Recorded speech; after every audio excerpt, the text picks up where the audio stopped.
In 1918, the United States was fully engaged in the Great War. Demand for small change was high, and the three mints responded by striking a record number of Lincoln wheat cents. This is the story of the 1918 penny. The design remained the familiar work of Victor David Brenner. Abraham Lincoln's profile appears on the obverse, while two wheat stalks frame the reverse.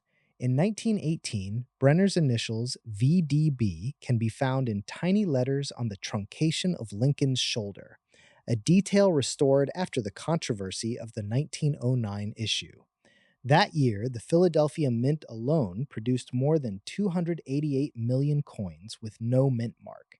Denver struck nearly 48 million pieces marked with a D, and San Francisco added almost 35 million coins bearing an S.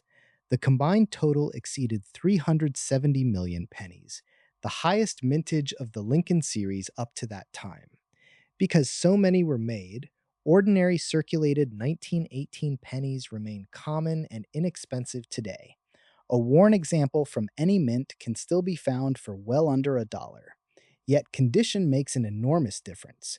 Attractive, uncirculated coins with original red color, especially those from Denver and San Francisco, can command hundreds or even thousands of dollars. The highest prices are reserved for superb gem specimens. A top grade 1918D red has sold for more than $45,000, while the finest 1918 Philadelphia and San Francisco examples have also reached five-figure sums at auction. Collectors also seek interesting errors from this year: off-center strikes, die cracks, clipped planchets, and occasional doubled dies.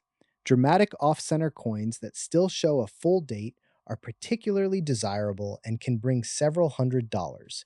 These 1918 cents were produced while American forces fought in Europe and the home front worked to support the war effort. Every surviving example is a small copper reminder of a nation fully committed to the conflict and of the everyday commerce that continued despite the upheaval. Whether you examine a common Philadelphia piece, a scarcer Denver or San Francisco coin, or an eye catching error, the 1918 Lincoln Wheat Penny offers both accessibility and the thrill of the hunt. Look at the date, the mint mark if present, the sharpness of the wheat ears, and the color of the copper. These details connect us to a pivotal year in American history more than a century ago. The 1918 Lincoln Wheat Penny, abundant in lower grades, surprisingly valuable in high grades, and always a tangible link to the final year of the First World War. Thank you for watching.